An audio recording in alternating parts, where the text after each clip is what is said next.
Shalom jemaat Tuhan, welcome to Gibeon Church. Saya mengundang kita semua untuk bangkit berdiri. Kita mau memuji, menyanyi dan menyembah Tuhan kita. Tetapi sebelum itu marilah kita membaca ayat fotum yang terdapat dari Efesus 1 ayat 3 sampai 6. Saya akan membaca yang pertama, yang ayat ketiga dan ayat keempat akan dibaca oleh saudara-saudara semua. Dan di ayat terakhir, ayat ke-6 kita semua akan membacanya bersama-sama. Mari kita membacanya, 1, 2, 3. Terpujilah Allah dan Bapa Tuhan kita Yesus Kristus, yang dalam Kristus telah mengaruniakan kepada kita segala berkat rohani di dalam sorga.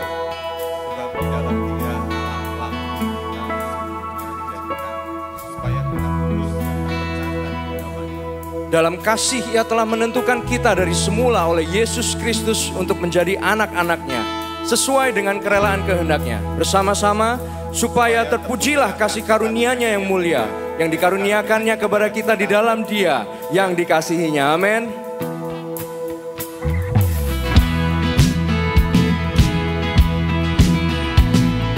Setiap langkah kita semuanya dituntun oleh Tuhan kita. Amin. Come on, let's sing. I can sing with my whole heart. I have all I need. In Jesus, my Savior, my joy is complete. Onward to glory, and here I will wait. I will trust in Christ every step I take.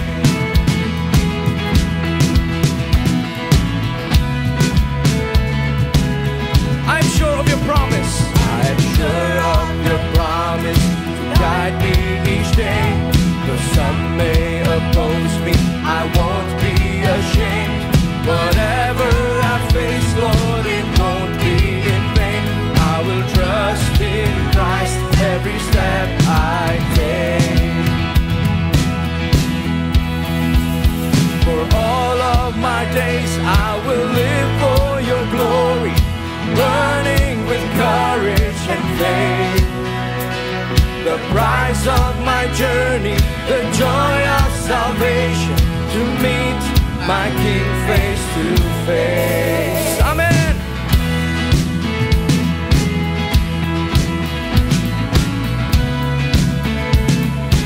Mari kita nyanyikan bersama-sama.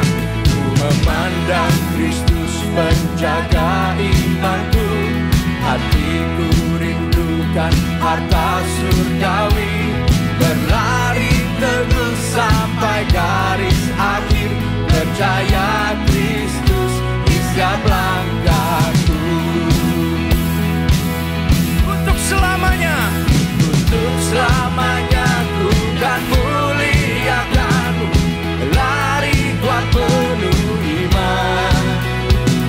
Anugerah hidupku, sukacita selamat, jumpa Kristus Rajaku. Ini sukacita kami ya Tuhan. Untuk selamanya ku kan muliakanmu, lari kuat penuh iman.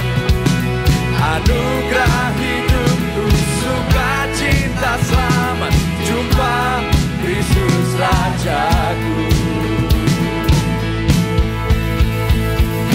Ku akan bersuka biar badai menghadang, Engkau selalu setia. Ku akan bersuka sebab ku berjalan bersamamu. Kami akan bersuka ya Tuhan. Ku akan bersuka biar badai menghadang, Engkau selalu setia. Ku akan bersuka sebab ku berjalan bersamamu. Engkau tidak pernah meninggalkan kami ya Tuhan. Ku akan bersuka biar badai menghadang, Engkau selalu setia. Ku akan bersuka sebab ku berjalan bersamamu. Untuk selamanya ku kan muliakanmu, lari kuat penuh iman. Anugerah hidupku,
maut telah dikalahkan. Amin.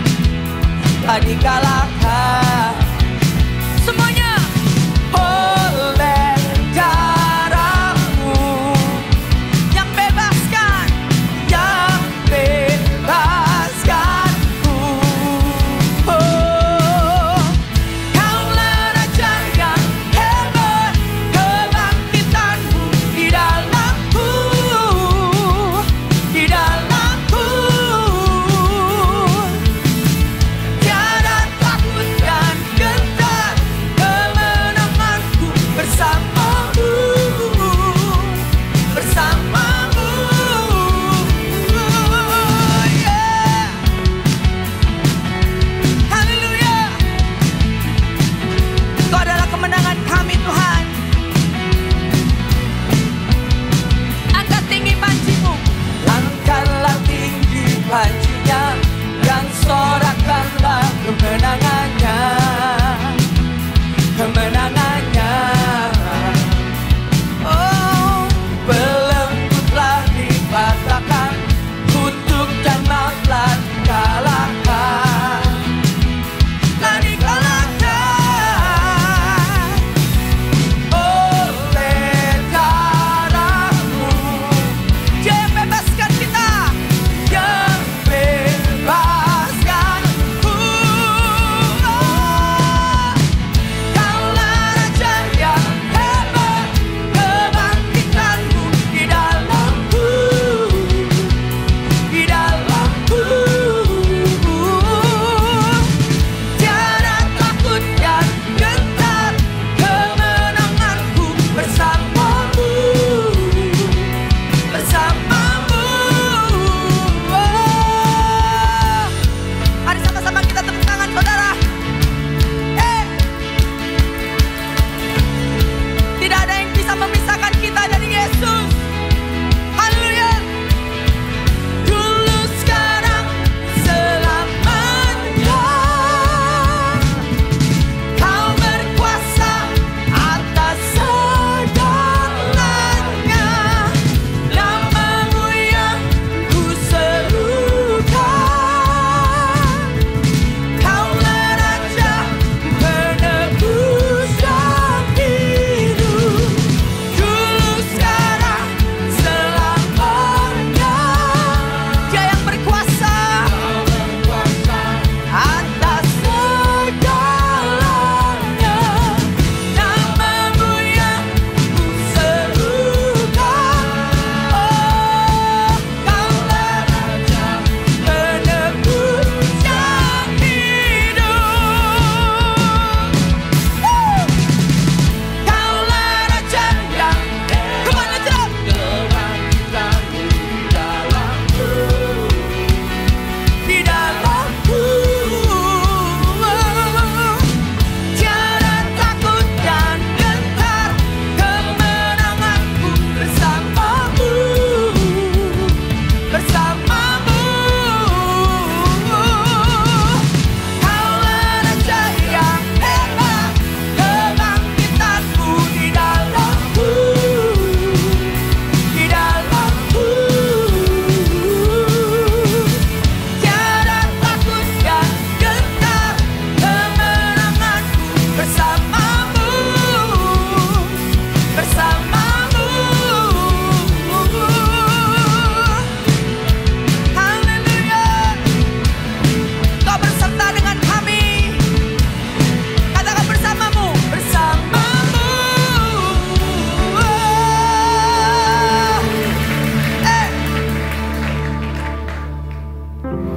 Shalom saudara-saudari, welcome to Gibeon Church. Di sini bukan tempat untuk orang sempurna, tetapi tempat di mana kita bersama-sama disempurnakan oleh Injil dan kasih karunia Kristus Yesus Tuhan kita.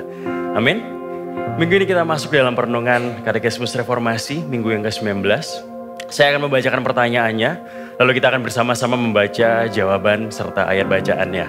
Pertanyaan yang ke-19, apakah kematian Kristus berarti semua dosa kita dapat diampuni? Ya, karena kematian Kristus di kayu salib membayar penuh hukuman atas dosa kita. Allah dengan murah hati memperhitungkan kebenaran Kristus kepada kita, seolah-olah itu milik kita sendiri dan tidak akan mengingat dosa kita lagi. Kita akan membaca bersama-sama di 2 Korintus 5 ayat yang 21. Dia yang tidak mengenal dosa telah dibuatnya menjadi dosa karena kita, supaya dalam Dia kita dibenarkan oleh Allah. Silakan duduk, saudara-saudari. Saudara yang terkasih, kita semua perlu memahami bahwa setiap orang telah berdosa dan layak untuk menerima hukuman yang adil. Kabar buruk ini mencerminkan realita bahwa di luar Kristus, kita semua adalah manusia yang tidak berpengharapan. Namun puji syukur atas kasih karunia Allah, maka kabar baiknya adalah Allah mengutus putranya sendiri, yaitu Tuhan Yesus Kristus, sebagai pengganti kita. Ia menebus kita bukan dengan emas, perak, permata, atau apapun yang sifatnya fana di dalam dunia ini. Namun Dia membayar dan menebus kita dengan darahnya sendiri yang sangat mahal, sehingga kita semua dapat menerima pengampunan dosa dan kita menjadi orang-orang yang dibenarkan di dalam Kristus. Saat kita diampuni, itu berarti setiap dosa kita yang telah memisahkan kita dari Allah telah diampuni. Namun dasar kita diampuni bukanlah karena kita layak atau kita telah berbuat sesuatu untuk memperoleh pengampunan itu, melainkan semata-mata hanya oleh karena kasih karunia Allah melalui karya Kristus di atas kayu salib. Selain itu, firman Tuhan juga menjelaskan bahwa kita dibenarkan di hadapan Allah hanya melalui iman kita di dalam Kristus. Mengapa? Karena kita tidak dapat membenarkan diri kita sendiri melalui perbuatan baik atau kekuatan kita untuk mematuhi hukum Allah. Kita sering jatuh dalam kecenderungan ini karena kita sering lupa bahwa tidak ada seorang pun di dalam dunia ini yang mampu untuk memenuhi standar kekudusan Allah. Hanya melalui iman kita di dalam Kristus, kita menerima pengampunan dosa dan kita diberi kebenaran Allah yang sempurna. Karya keselamatan yang telah kita terima sesungguhnya memampukan kita semua untuk hidup menang atas dosa. Dalam kata lain, saudara-saudari, karya keselamatan Allah tidak seperti seolah-olah kita mengajukan kredit, di mana Allah membayar DP, lalu kita perlu melanjutkan cicilannya. Tetapi karya Allah sesungguhnya sempurna. Ia melunasi setiap hutang dosa kita melalui karya Kristus di atas kayu salib. Dan yang perlu kita pahami adalah bahwa keselamatan kita itu lebih dari sekedar pengampunan dosa. Tetapi kita juga dibenarkan di hadapan Allah dari sekarang hingga selama-lamanya. Tetapi itu juga bukan berarti kita bisa berbuat dosa seenaknya. Tetapi seharusnya ketika kita berdosa, kita semakin sadar bahwa kita telah mendukakan hati Tuhan. Dan sesungguhnya kita tidak sedang berjalan sesuai kehendak Allah. Meski demikian, kita tetap datang kepada Allah. Kita memohon ampun kepadanya. Serta kita memohon tuntunan Roh Kudus untuk membantu kita, menemani kita, mendampingi kita dalam proses pengudusan kita di dunia ini. Sehingga melalui perenungan kita kembali diingatkan bahwa sebagai seorang atau orang-orang yang telah menerima pengampunan dosa dan yang kita semua yang telah dibenarkan di hadapan Allah, maka ini adalah kesempatan bagi kita semua untuk hidup sesuai dengan kehendak Allah dan mempersembahkan hidup kita sebagai persembahan yang hidup dan yang berkenan di hadapannya. Saya ingin mengundang setiap dari kita untuk bangkit berdiri malam ini. Seberapa sering saudara-saudari kita sesungguhnya gagal untuk menghidupi identitas kita di dalam Kristus. Seringkali kita lebih percaya, lebih menghidupi cara dan kekuatan kita sendiri. Oleh sebab itu saya mengajak kita semua di tempat ini untuk masuk dalam doa pertobatan secara pribadi. Dipersilahkan.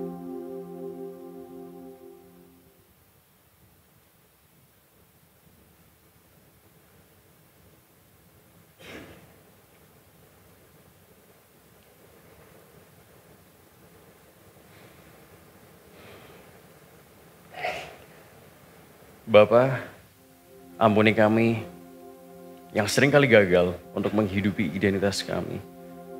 Karena kami melupakan apa yang Kau telah perbuat bagi kami. Saat ini kami bertobat di hadapan-Mu ya Tuhan. Dan biarlah Roh Kudus tuntun dan pimpin kami dalam menjalani proses pengudusan ini. Dan kiranya nama-Mu saja yang dipermuliakan. Dan biarlah Kristus semakin nampak di dalam kehidupan kami bersama. Hanya di dalam nama Tuhan Yesus kami berdoa dan mengucap syukur. Amin.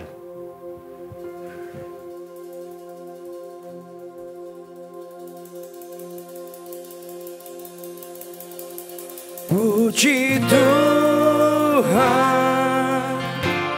sebab kasih-Nya sempurna,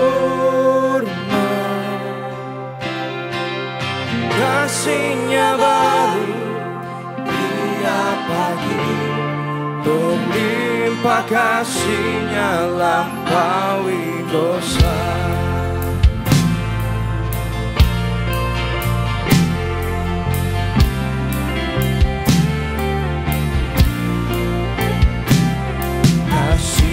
Yang melupakan pelanggaran, walau Maha Tahu tak diingatnya. Allah hapuskan segala kesalahan, berlimpah kasih-Nya lampaui dosa.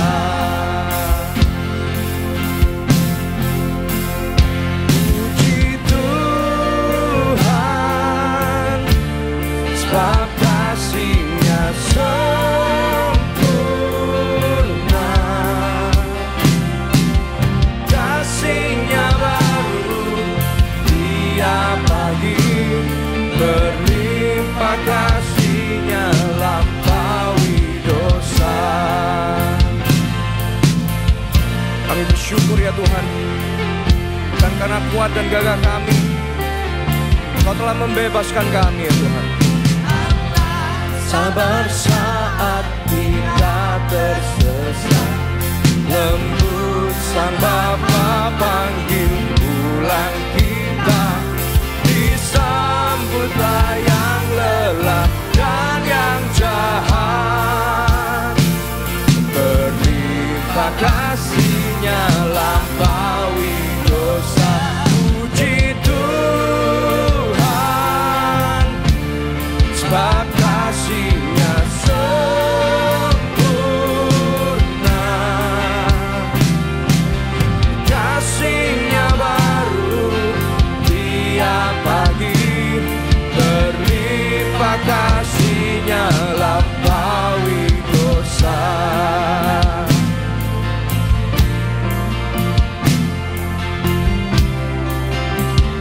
Kebenaran-Mu menutupi dosa-dosa kami ya Tuhan. Bersyukur ya Tuhan.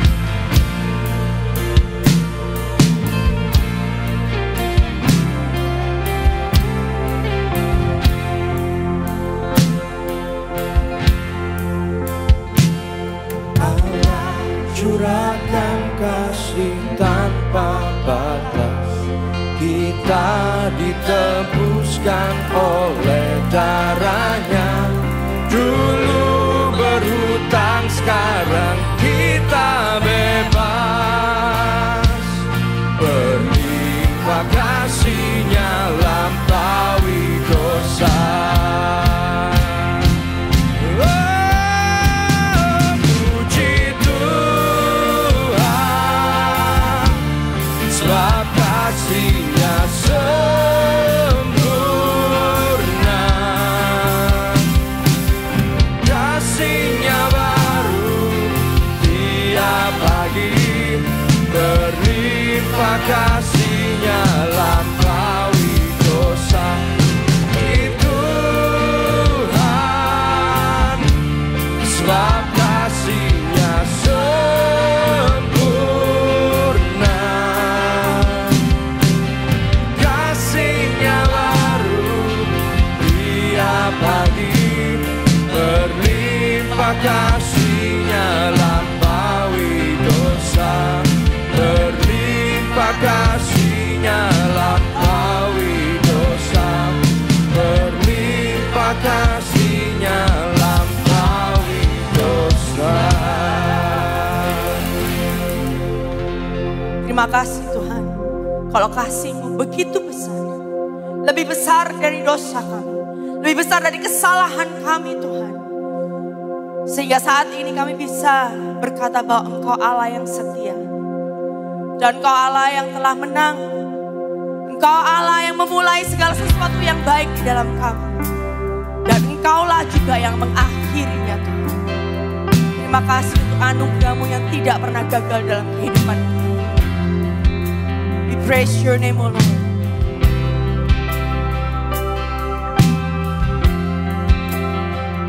Mari jemaat Tuhan dengan segenap hati kita naikkan ucapan syukur kita kepada Dia.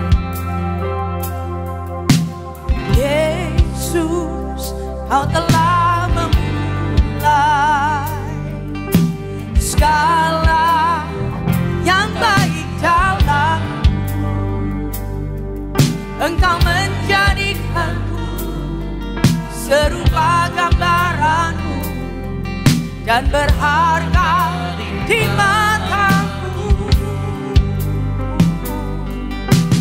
Yesus, Kau telah memulai karya yang mulia, yang mulia dalamku.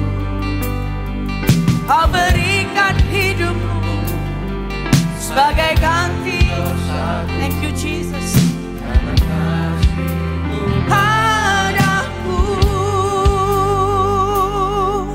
Angkat suaramu, angkat tanganmu, katakan.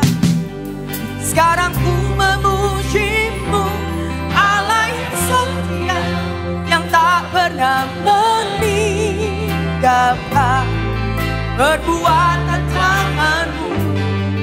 Sekarang ku menyembah-Mu, Allah yang mulia, sempurnakan hidupku agar indah bagimu. Amin. Oh, Yesus, Kau telah memulai. Yesus, Kau telah memulai segala yang baik dalamku. Engkau menjadikanku serupa gambaran-Mu dan berharga di matamu. Yesus, Kau telah memulai karya yang mulia. Amin. Disalib Kau berikan hidupmu sebagai ganti dosa. Karena kasih-Mu padaku, sekarang ku memuji-Mu, Allah yang setia, yang tak pernah meninggalkan perbuatan tangan-Mu.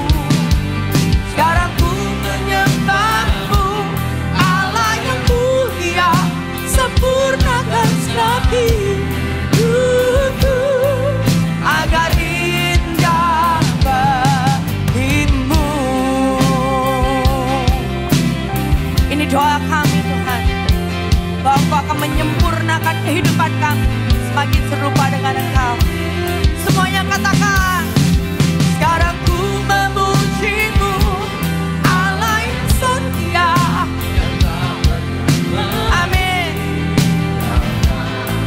Perbuatan tangan-Mu, sekarang ku menyembah-Mu, Allah yang mulia, sempurnakan setiap hidupku agar indah bagimu. Jemaat Tuhan, angkat suaramu. Sekarang ku memuji-Mu, Allah yang setia, yang tak pernah meninggalkan perbuatan tangan-Mu. Sekarang ku menyembah-Mu, Allah yang mulia. Haleluya. Yes Lord. Agar indah bagimu. Ini hidup kami Tuhan. Dengan segala kerusakan, kelemahan, dan kekurangan Tuhan. Tetapi kami dibungkus oleh kekudusan Kristus. Kami dibungkus oleh kesempurnaan Kristus. Kami dibungkus oleh darah Kristus yang telah menyucikan kami dan melayakkan kami di hadapan Bapa. Dan pekerjaan itu pun akan menyertai kami senantiasa sampai akhir Tuhan. Terima kasih. Biarlah lagu yang telah kami nyanyikan ini telah menguatkan kami, meyakinkan kami, menggugah hati kami kembali. Bagi kami yang mungkin telah ragu bahwa Engkau Allah yang setia, hari ini kami diingatkan kembali. Yes, Engkau Allah yang setia. Dan Engkau tidak pernah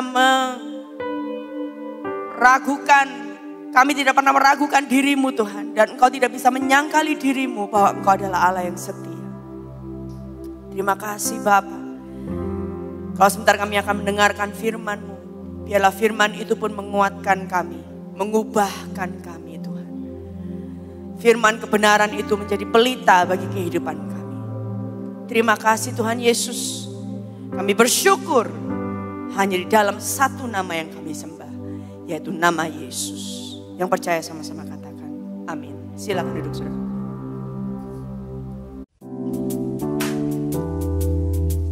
Tiba saatnya kita diberi kesempatan untuk memberikan persembahan. Anda dapat memberi dengan cara transfer ke rekening gereja yang kami cantumkan, atau dengan scan QR Code melalui aplikasi-aplikasi yang ada di samping saya. Anda juga bisa memberi melalui mesin edisi yang kami sediakan di area giving booth. Dan bagi Anda yang ingin berkontribusi dalam pembangunan gereja, Anda bisa langsung scan QR Code atau transfer ke rekening gereja yang tersedia khusus untuk pembangunan. Semua informasi yang dibutuhkan untuk memberi ada di kartu informasi Ways to Give di kursi masing-masing saat Anda datang. Kami juga menyediakan amplop yang dapat Anda pakai untuk memberi secara tunai. Lalu dapat Anda masukkan ke dalam kotak persembahan yang tersedia di pintu keluar saat pulang nanti. Kita memberi bukan supaya diberkati, tetapi kita memberi karena kita sudah diberkati. Sebelum memberi, mari sama-sama kita berdoa. Bapa di surga, kami mengucap syukur atas kesempatan ini di mana kami dapat memberi sebagian dari apa yang Kau telah percayakan di dalam kehidupan kami. Biarlah melalui pemberian ini, gereja-Mu dapat semakin dibangun dan Injil-Mu dapat semakin disebarluaskan untuk kemuliaan nama-Mu. Kami siap untuk memberi dengan hati yang penuh dengan sukacita, karena kami tahu bahwa kami telah menerima berkat yang terbesar, yaitu Yesus Kristus.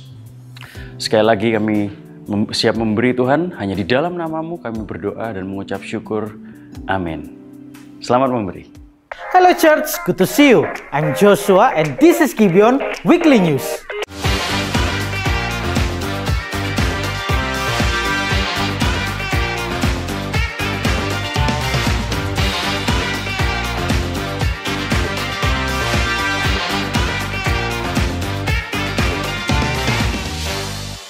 Discover Your Calling Through Ministry khusus Youth Leader mulai dibuka hari ini. Untuk info selengkapnya, check this out. Di balik sorotan keceriaan dan semangat anak-anak muda, terdapat realita.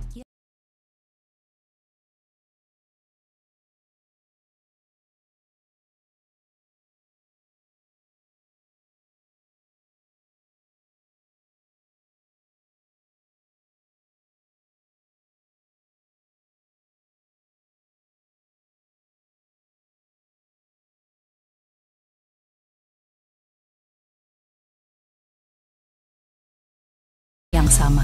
1 dari 4 anak muda Kristen tidak benar-benar merasa bahwa Tuhan menolongnya mengatasi masalah-masalah yang dihadapi. Fakta-fakta tersebut menunjukkan bahwa generasi muda saat ini membutuhkan sosok yang bisa menjadi teman, kakak yang dapat membimbing, menemani dalam perjalanan iman mereka saat menghadapi berbagai macam tantangan. Jika Anda rindu dan terpanggil untuk melayani di Gibeon Youth, Let's discover your calling through youth ministry sebagai youth leaders. Anda dapat mendaftar dengan mengakses link berikut. Dan untuk info lebih lanjut, Anda dapat mengunjungi Connect Booth. Have a good day and God bless you. Summer Camp kolaborasi antara Youth and College kembali hadir tahun ini. Pendaftaran sudah dibuka mulai hari ini hingga tanggal 23 Juni 2024. Untuk informasi lebih lanjut, mari kita simak video berikut. Di era modern, generasi muda dihadapkan dengan berbagai tantangan. Banyak pimpinan perusahaan mengeluhkan sulitnya bekerja sama dengan generasi muda saat ini. Hal ini memicu kekhawatiran akan munculnya generasi yang egois dan individualis. Lalu dunia menawarkan solusi-solusi praktis seperti peningkatan motivasi dan pengarahan untuk mencapai mimpi dan etos kerja yang kuat. Namun, cukupkah itu? Apakah dengan memenuhi semua itu, generasi muda akan menjadi bertumbuh, menjadi pribadi yang bertanggung jawab, kooperatif, dan bebas dari egoisme? Bagaimana kita melihat fenomena ini dari kacamata Injil? Pada bulan Juli mendatang, Gibeon Youth and College akan mengadakan Summer Camp dengan tema Synchronize. Acara ini dirancang dari kegelisahan dan kekhawatiran akan kondisi generasi saat ini, serta ingin membantu generasi muda menyelaraskan pikiran, hati, dan tindakan dalam memahami Injil, serta dalam hubungannya dengan sesama. Summer Camp Synchronize akan diadakan pada tanggal 2-4 Juli di Blessing Hills, Trawas. Biaya pendaftaran hanya Rp400.000 per orang dengan kuota yang terbatas. Pendaftaran dapat dilakukan melalui link berikut atau kunjungi Summer Camp Booth setelah ibadah ini. Parents, dukunglah anak Anda untuk mengikuti Summer Camp ini. Dan bagi kalian yang ada di jenjang SMP, SMA, hingga kuliah, segera daftarkan diri kalian untuk ikut Summer Camp ini ya. Bersama-sama kita menjadi generasi muda gereja yang memiliki hidup yang berpusat pada Injil. Soli Deo Gloria. Kami mengucapkan banyak terima kasih bagi Anda yang selama ini telah mensupport proyek pembangunan dan renovasi gedung gereja Gibeon yang sedang berlangsung hingga saat ini. For your information, dana yang telah terkumpul hingga saat ini adalah seperti yang telah tertulis di layar ini.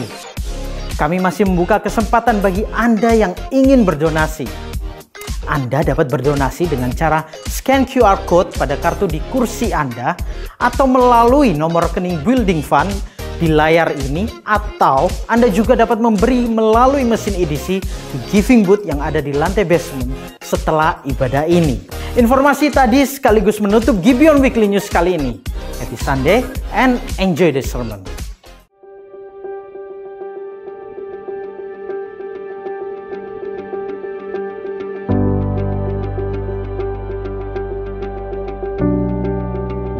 Halo, namaku Kristi. Halo, nama saya Ayu. Saya adalah single parents. Halo, nama saya Melisa. Saya sudah menjadi seorang ibu selama 11 tahun, 4 bulan. Aku menjadi seorang ibu jalan 6 tahun. Saya menjadi seorang ibu sudah 12 tahun.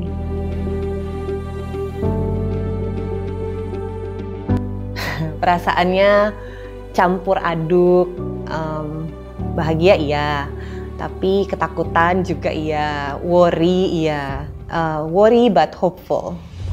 Pertama pasti lega, kemudian senang, bersyukur sekali, dan ada perasaan wow, this is real, tapi juga ada rasa takut dan bingung.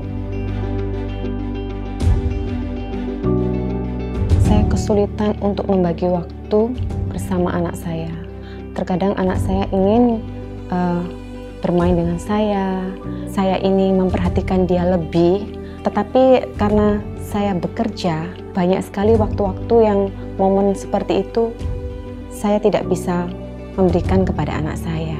Tantangan terbesar yang aku rasakan adalah berusaha mengerjakan dan menyelesaikan segala sesuatu yang ada di rumah, urusan anak itu sendiri. Sebenarnya yang benar-benar aku pengen lakukan bersama dengan anak-anakku dan suamiku itu bisa sharing, diskusi, dan renungan bersama setiap hari secara konsisten. Tapi hingga hari ini itu susah banget. Waktu anak saya itu masih kecil justru ya, dia tuh masih umur mungkin 1,5 tahun, belum 2 tahun gitu, masih kecil sekali. Jadi waktu itu saya suka masak dan baking bareng sama dia. Ya dia membuat kesalahan gitu sih. Sekarang ini saya suka ingat-ingat, suka ngerasa aduh kenapa ya, padahal kan dia waktu itu nggak ngerti apa-apa dan dia actually she was just trying to help, but ya namanya masih kecil, dia belum bisa megang dengan baik dan sebagainya sampai terjadi kesalahan gitu. Dan waktu itu saya langsung snap. Itu sih saya lumayan menyesal. Ada sesuatu hal yang selalu diinginkan anak saya. Setiap hari dia berdoa kepada Tuhan, dan setiap kali dia ke sekolah minggu, ketika gurunya bertanya apa pergumulan yang dia hadapi, dia menginginkan sesuatu, yaitu bertemu dengan kukunya. Cuman untuk saat ini saya tidak bisa memberikan apa yang dia inginkan.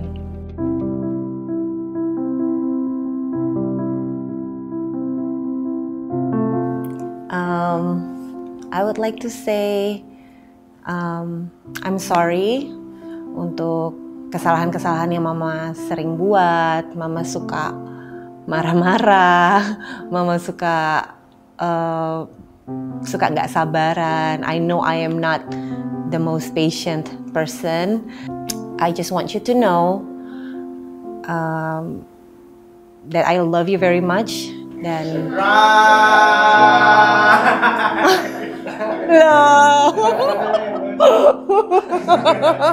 surprise. Oh, I love you.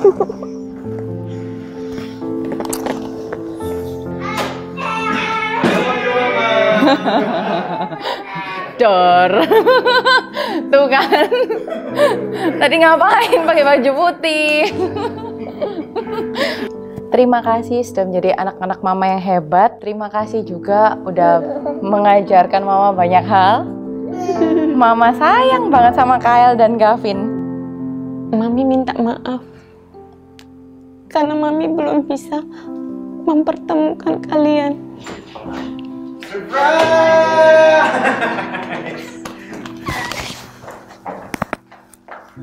Mami sayang Mimi. Mami nggak sedih. Mami bercerita.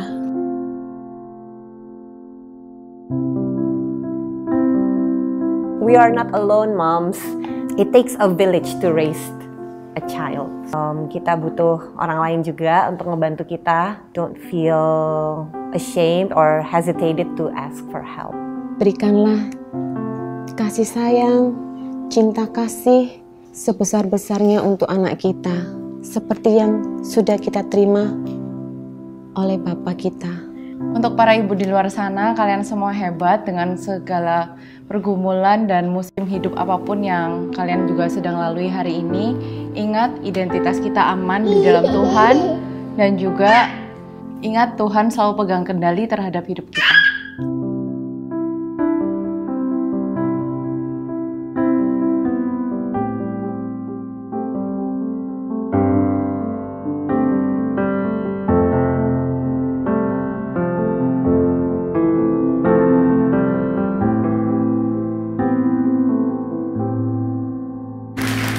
Happy Mother's Day. Saya mau bisa minta saudara untuk para ibu bisa bangkit berdiri. Hari ini adalah Happy Mother's Day untuk seluruh ibu internasional ya saudara ya. Saudara bisa lihat ini para ibu yang ada di sini. We really appreciate you. Mari sama-sama kita berikan tepuk tangan untuk mereka. Ya, sebelum saudara duduk, kami mendoakan. Firman Tuhan itu berkata bahwa istri yang cakap, ibu yang cakap itu benar-benar merupakan suatu permata yang tidak bisa diambil dari keluarga. Thank you untuk semua sacrifice Anda semua. Dan saya berdoa dalam tantangan-tantangan yang Anda hadapi, ketahuilah bahwa Tuhan Yesus mengerti, Tuhan Yesus bahkan memperdulikan ibunya. Dan ini menunjukkan bahwa saudara dicintai. Amin saudara, mari sama-sama kita berdoa. Bapa di surga, di hari ibu ini kami mengangkat hati dan doa kami untuk menghormati para ibu dimanapun mereka berada saat ini maupun yang ada di ruangan ini. Kami berterima kasih Tuhan atas kehadiran mereka yang menghangatkan, kekuatan mereka yang menguatkan, kasih sayang mereka yang tidak pernah berakhir. Terima kasih Engkau mencurahkan kasih-Mu melalui tangan-tangan mereka yang menggendong, yang mendidik dan memelihara anak-anak kami semua. Tuhan, kami berdoa berilah setiap ibu, mama yang ada di sini kebijaksanaan dari Engkau, agar mereka dapat mengajar, membimbing anak-anak mereka dalam kebenaran firman-Mu. Berilah mereka kekuatan dan kesabaran yang melimpah untuk menghadapi setiap tantangan setiap hari dengan suatu ucapan syukur dan sukacita. Peluklah mereka dengan kasih-Mu yang tidak berkesudahan, sehingga mereka merasakan suatu kehangatan, kedamaian, kepuasan, bahwa di dalam peran mereka yang tidak mudah, tetapi peran mereka ini mulia. Di hari yang spesial ini kami juga berdoa, Tuhan, biar Engkau menguatkan dan menghibur para ibu yang mungkin saat ini sedang berjuang, yang mungkin merasa kesendirian, yang saat ini mungkin sedang dalam kehilangan, yang jauh dari anak-anak mereka. Biarlah kasih-Mu yang sempurna dapat menghibur mereka, mengusir semua ketakutan, dan memberikan pengharapan dalam Kristus yang tidak pernah pudar untuk menjadi sumber kekuatan mereka. Terima kasih Tuhan, Kau memberikan kami semua teladan yang baik, teladan yang agung melalui setiap ibu. Kami minta Tuhan, Engkau terus pakai mereka sebagai alat berkat untuk menunjukkan kasih Kristus bagi keluarga mereka dan bagi teman-teman mereka, dan kehidupan mereka memuliakan nama-Mu. Di dalam nama Tuhan Yesus kami berdoa dan mengucap syukur. Yang percaya sama-sama katakan amin. Sekali lagi berikan tepuk tangan untuk para ibu. Mari sama-sama kita bangkit berdiri, saudara. Kita akan membaca pengakuan iman rasuli. Di setiap minggu kedua kita mengingat akan doktrin kita. Kita membacanya. 1, 2, 3. Aku percaya kepada Allah Bapa yang Maha Kuasa, Khalik langit dan bumi, dan kepada Yesus Kristus anaknya yang tunggal, Tuhan kita, yang dikandung daripada Roh Kudus, lahir dari anak darah Maria, yang menderita di bawah pemerintahan Pontius Pilatus, disalibkan, mati dan dikuburkan, turun ke dalam kerajaan maut, pada hari yang ketiga bangkit pula dari antara orang mati, naik ke surga, duduk di sebelah kanan Allah Bapa yang Maha Kuasa, dan akan datang dari sana untuk menghakimi orang yang hidup dan yang mati. Aku percaya kepada Roh Kudus, gereja yang kudus dan am, persekutuan orang kudus, pengampunan dosa, kebangkitan tubuh, dan hidup yang kekal. Amin. Silakan duduk, saudara. Welcome to Gibeon Church. Bagi saudara yang pertama kali hadir bersama dengan kami mengucapkan selamat datang. Teman-teman yang live streaming online dari berbagai kota bahkan luar negeri, kami mengucapkan selamat datang. Thank you for tuning in. Kami mempunyai hashtag bukan tempat untuk orang sempurna, tapi kita semua disempurnakan oleh kuasa Injil dan kasih karunia Kristus. Seperti saudara tadi sudah melihat pengumuman-pengumuman, kami juga ingin mengundang saudara-saudara, kalau saudara punya beban untuk anak-anak muda, youth, we would like you for you to join us ya saudara ya, untuk bisa menjadi pembimbing, menjadi youth leader. Dan kita juga akan ada youth summer camp, yaitu college dan youth akan bergabung bersama-sama. Kalau saudara punya anak, make sure saudara yang umurnya youth dan college, ajak mereka untuk mereka bisa bergabung di dalam summer camp ini. Kalau saudara melihat biayanya 400.000, kami sudah subsidi 50% saudara ya. Tapi kalau itu pun masih keberatan saudara, let us know. Jangan sampai biaya itu menjadi halangan untuk saudara mengirim anak saudara pergi. Karena ini sangat formatif, sangat important. Karena kami ingin supaya anak-anak Anda kuat di dalam iman Anda. Dan iman anak-anak Anda ya, supaya mereka juga tidak terhilang dengan banyaknya filosofi-filosofi yang sangat bertentangan dengan firman Tuhan akhir-akhir ini. Amin saudara ya. Nah, kita melanjutkan khotbah kita yang berjudul Credo Rasuli. Dan hari ini kita akan membahas, minggu lalu kita membahas Yesus Kristus anaknya yang tunggal. Nah, hari ini kita akan membahas anaknya yang tunggal, Tuhan kita. Jadi kata-kata ini penting sekali. Yesus Kristus Tuhan kita ya saudara ya. Nah, sekali lagi ada yang bilang sama saya, Pak, kenapa kok Credo Rasuli itu tidak dijelaskan Credo Rasulinya secara sejarah? Nah saudara, kalau saudara ingin tahu tentang Credo Rasuli secara sejarah, Anda bisa beli buku mengenai sejarah gereja atau membaca sejarah Credo Rasuli di internet. Jadi khotbah ini adalah cerminan firman Allah. Credo Rasuli sebenarnya tidak memiliki otoritas dalam dirinya sendiri, tetapi mencerminkan terang firman Allah yang hidup. Dan kita akan belajar setiap butir ini ya, bukan ini sudah minggu kelima ya. Kita belajar setiap butir, itu adalah vocabulary of faith, kosakata iman. Melalui pengakuan iman rasuli, kita mempelajari kosakata iman dari kitab Yohanes untuk memberikan kita gambaran iman Kristen secara holistik, baik secara doktrin maupun secara pribadi. Artinya bagi hidup kita ya saudara ya. Jadi itu yang akan kita lihat. Itulah sebabnya kalau saudara mau tanya gimana dulu Credo Rasuli ini terbentuk dan yang lain-lain. Dan sejarahnya seperti apa. Anda mungkin bisa lihat atau beli buku tentang sejarah gereja atau bahkan cari di internet. Tetapi kita mau membahas berbutir supaya setiap Anda itu akhirnya mengerti. Dan minggu lalu kalau kita sudah belajar tentang Yesus Kristus anaknya yang tunggal, maka minggu ini kita belajar Yesus Kristus Tuhan kita. Nah, teks kita hari ini adalah 5 ayat ini, saudara ya. Yohanes 6 ayat 16 sampai ayat yang ke-21. Saya akan memulainya dulu, saudara baca yang ganjil. Oke, saudara ya. Saya akan baca yang genap, oke. Kita akan membacanya bersama-sama dan saya akan memulainya dulu. Yohanes 6 ayat 16. Dan ketika hari sudah malam, murid-murid Yesus pergi ke danau, lalu naik ke perahu, ayat 17, dan menyeberang ke Kapernaum. Ketika hari sudah gelap, Yesus belum juga datang mendapatkan mereka. Sedang laut bergelora karena angin kencang. Sesudah mereka mendayung kira-kira 2-3 mil jauhnya, mereka melihat Yesus berjalan di atas air, mendekati perahu itu. Maka ketakutanlah mereka. Ayat 20. Tetapi ia berkata kepada mereka, "Aku ini, jangan takut." Ayat 21. Mereka mau menaikkan dia ke dalam perahu, dan seketika juga perahu itu sampai ke pantai yang mereka tujui. Ya, ini luar biasa ya. Jadi langsung nyampe ke tempat tujuan. Ya, berbahagialah orang yang mendengar firman Tuhan, memelihara dalam hatinya dan melakukan dalam hidupnya. Nah saudara, semua orang itu sering ngomong kayak begini. Aku berdoa kepada Tuhan. Aku percaya Tuhan. Aku kenal Tuhan. Banyak orang ngomong seperti itu. Mengeluarkan kata-kata seperti ini. Di Credo Rasuli juga Yesus Tuhan kita.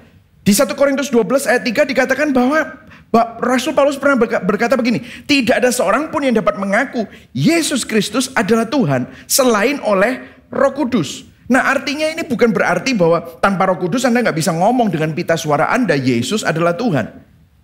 Bukan begitu. Namun artinya adalah meskipun banyak orang ngomong bahwa dia itu berdoa pada Tuhan, kenal Tuhan, percaya Tuhan, namun benar-benar memahami dan hidup beriman dan mendasarkan hidup mereka pada pernyataan Yesus adalah Tuhan, apa makna dan arti yang sesungguhnya bagi hidup mereka, itu lain cerita. Kadang kita hanya asal ngomong. Kita bahkan bilang aku orang yang percaya Tuhan. Dan bilangnya begini, karena Tuhan memelihara aku, Tuhan memberikan aku mujizat. Well, apa yang terjadi saat pemeliharaan Tuhan yang dia nantikan tidak datang? Apa yang terjadi saat mujizat yang dia dambakan tidak terjadi? Apakah Yesus masih Tuhan? Atau tiba-tiba Yesus bukan Tuhannya dia lagi?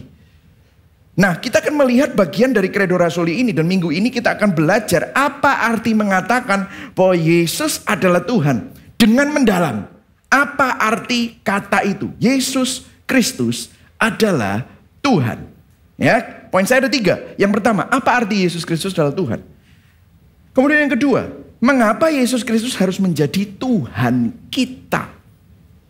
Karena bisa saja dia Tuhan dan saudara percaya. Iblis pun juga percaya.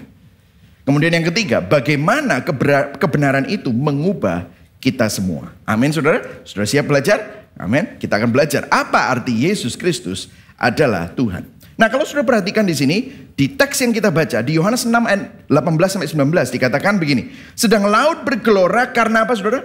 Angin kencang. Jadi ada badai. Ini bahasa aslinya badai. Lautan yang penuh dengan badai. Sesudah mereka mendayung kira-kira 2-3 mil jauhnya, mereka melihat Yesus berjalan di atas air mendekati perahu itu. Maka ketakutanlah mereka. Nah banyak orang memperhatikan ayat ini, yang menjadi highlightnya adalah Yesus berjalan di atas air. Memang betul. Tetapi perhatikan di sini, ini menunjukkan bahwa Yesus Kristus adalah Tuhan adalah gini. Yesus bukan hanya sekedar berjalan di atas air, namun dia berjalan melintasi badai dengan tenang. Itu sesuatu yang luar biasa. Saudara pernah lihat orang jalan di atas air di tengah badai dengan tenang? Sudah pasti dipastikan, saudara pasti pikir dia setan. Ya kan pasti seperti itu. Karena begini saudara, orang zaman dulu menganggap badai di lautan dipenuhi dengan kekuatan magis yang tidak dapat dikendalikan. Dipenuhi dengan hal-hal yang menakutkan, tak terpahami, yang bisa menyapu, menenggelamkan dan membinasakan. Jadi orang dulu itu takut sekali dengan yang namanya laut. Karena begini saudara, kalau di darat kita jalan tiba-tiba ada gempa bumi, tiba-tiba tanahnya terbelah. Saudara masuk gitu, ditelan tanah gitu ya, gara-gara gempa bumi, mati gitu saudara ya. Ya, tapi paling tidak saudara bisa kelihatan kalau tanahnya mulai retak-retak. Saudara di darat, tiba-tiba ada binatang, menyerang saudara. Saudara bisa lihat dari jauh binatang itu lari, maka saudara punya kesempatan untuk melarikan diri. Atau mungkin paling tidak kalau ada satu binatang menerkam dari atas, saudara pasti bisa melihatnya. Tapi kalau di laut, kelihatannya tenang. Tiba-tiba ada badai. Saudara nggak tahu apa yang terjadi. Wah, tiba-tiba gelombang. Dan kapalnya bisa tenggelam dan saudara bisa mati. Zaman dulu orang takut laut. Kelihatannya tenang. Tiba-tiba ada ikan yang besar menerjang kapal saudara. Tiba-tiba kapalnya hancur. Nah, ini luar biasa sekali menunjukkan bahwa Yesus itu ada di atas hukum alam. Yesus bisa mengalahkan gravitasi, bahkan dia tidak takut dengan badai. Contoh lain, masih ingat saudara di situasi di mana Yesus tertidur di tengah badai waktu murid-muridnya menghadapi badai, kapalnya hampir tenggelam. Terus Yesus berkata apa? Diam, tenanglah. Ini ayatnya saudara. Markus 4 ayat 39 sampai 41.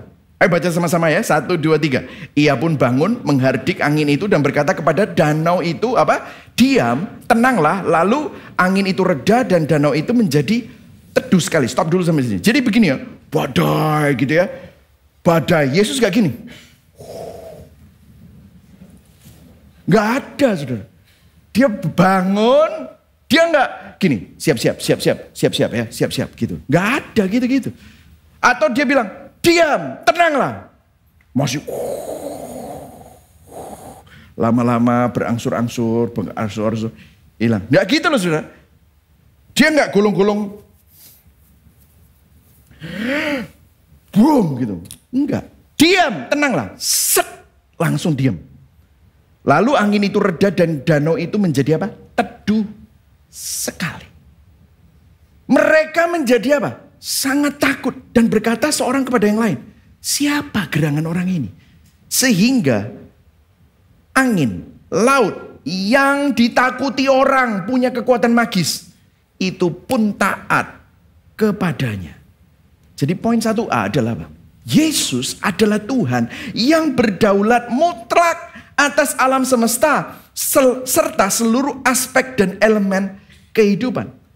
Yesus tidak hanya berjalan di atas air mengalahkan gravitasi, tetapi dia melakukan dengan tenang di tengah-tengah badai, menunjukkan kuasanya yang mutlak atas alam. Ini menggambarkan bahwa Yesus memiliki kuasa penuh atas segala aspek fisika, atas segala aspek atmosfer, segala aspek dan elemen-elemen yang paling tidak terduga dan yang menakutkan sekalipun. Yesus berjalan di atas air tidak hanya sebagai tanda kuasanya, tetapi Yesus bahkan melakukannya di tengah-tengah badai yang merupakan simbol kekuatan yang tidak terkendali. Ini menegaskan bahwa tidak ada yang di luar kendali Yesus. Bahkan kekuatan alam yang paling ganas pun harus tunduk kepada Yesus. Saudara, badai apa yang sedang saudara hadapi hari-hari ini? Mungkin saudara mengalami badai-badai dalam keuangan, badai keluarga, badai masalah perusahaan dan yang lain sebagainya. Saudara tahu duit bisa hilang kapan saja, kesehatan bisa hilang kapan saja, hubungan bisa hancur, hidup bisa kacau balau. Apapun keadaan saudara, saudara harus mengingatkan hati saudara, berkhotbah pada hati saudara, mengingatkan bahwa Yesus adalah Tuhan dan Dia berdaulat. Yang setuju katakan amin. Dia berdaulat. Di situasi apapun, di suatu situasi dia mungkin membuat badai tenang. Namun di situasi yang lain, dia bisa saja tidak membuat badainya tenang. Dia bisa dengan santai berjalan di atas air dan dia melewati semua badai itu. Namun dia tetap berdaulat. Dan dia tidak hanya berdaulat mutlak atas segala macam badai, tetapi badai sakit penyakit pun dia berdaulat. Badai keuangan, badai kehancuran, bahkan badai kematian pun dia kalahkan. Amin, saudara. Jadi kalau hari ini saudara mengalami badai, saudara perlu merenungkan firman Tuhan. Saudara bisa lihat ayat ini. Bagaimana Yesus Kristus bahkan tidak terintimidasi dengan itu pun. Artinya hidup saudara aman kalau saudara ada di dalam Yesus Kristus. Nah, kemudian berikutnya. Jadi jadi poin 1A adalah Yesus adalah Tuhan yang berdaulat atas alam semesta serta seluruh kehidupan dan elemen kehidupan. Kemudian yang berikutnya, dikatakan di ayat 20, baca sama-sama 1, 2, 3. Tetapi ia berkata kepada mereka, aku ini jangan takut. Waktu dia berkata aku ini, saudara sudah mendengar beberapa minggu yang lalu mengenai aku. Ya, kata-kata aku adalah aku. Bahasa ini dipakai oleh Yesus di perjanjian baru untuk mendeskripsikan dirinya. I am, ego, eimi. Kata ini langsung terhubung dengan nama yang digunakan Allah Yahweh di perjanjian lama. Ini adalah klaim eksplisit atas apa? Identitas dan keilahian Yesus yang sama dengan Yahweh, Sang Pencipta yang ada sebelum segala sesuatu dan yang tidak bergantung pada apapun. Ini menunjukkan Yesus bukan hanya memiliki otoritas dan aspek fisik di dunia, tetapi juga otoritas rohani dan moral yang absolut, karena dia bilang, it is I am, ego, eimi. Dia artinya aku ini Tuhan. Ini langsung mengacu kepada pernyataan Tuhan kepada Musa di semak yang terbakar, yang tidak terbakar. Waktu Musa dipanggil, menunjukkan bahwa Yesus bukan hanya seorang nabi, Yesus bukan hanya guru, tetapi secara literal dia adalah Tuhan yang hadir dalam daging. I am. Artinya Yesus adalah Tuhan di atas segala Tuhan. Dia adalah yang ultimat dan yang tertinggi. Aku atau Yesus adalah sebab dari semua keberadaan. Aku atau Yesus tidak hanya ada karena sesuatu, tetapi sebenarnya segala sesuatu ada karena Yesus. Aku adalah aku. Artinya apa? Aku tidak memiliki penyebab. Banyak orang bilang, kalau segala sesuatu diciptakan oleh Tuhan, siapa yang menciptakan Tuhan? Ya kan? Kalau saudara bingung, saudara bisa beli USB-nya. Ada seminarnya ya. Saudara pergi ke @Gibeon Church SBY. Nah, di situ ada link tree-nya, itu ada Who Made God? 4 sesi, saudara ya. Sudah dijelaskan. Pertanyaan itu by the way oksimoron. Pertanyaan yang bertentangan dengan dirinya sendiri. Nah, saudara perhatikan di sini. Yesus Kristus tidak ingin kita hanya melihatnya sebagai sumber kekuatan. Inilah sebabnya mengapa poin ini, 1B ini, melengkapi poin 1A. Perhatikan, sangat penting. Mengapa dia bisa berjalan dengan tenang di tengah badai? Mengapa dia tidak harus pakai kuda-kuda menggulung lengan bajunya untuk menenangkan badai? Mengapa dia tidak bersusah payah berjuang melawan badai? Yesus bukan hanya bilang, aku berdaulat. Namun Yesus adalah Tuhan di atas segala Tuhan yang ultimat dan yang tertinggi. Artinya, dia bukan hanya sumber semua kekuatan, namun dialah sang kekuatan.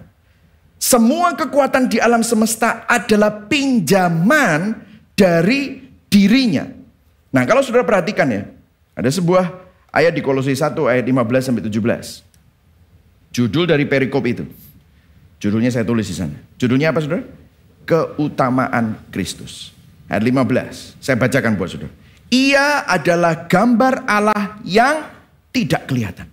Yang sulung lebih utama dari segala yang diciptakan. Artinya dia tidak diciptakan. Karena di dalam dialah telah diciptakan segala sesuatu yang ada di surga, yang ada di bumi, yang kelihatan dan yang tidak kelihatan, baik singgasana maupun kerajaan, baik pemerintah maupun penguasa.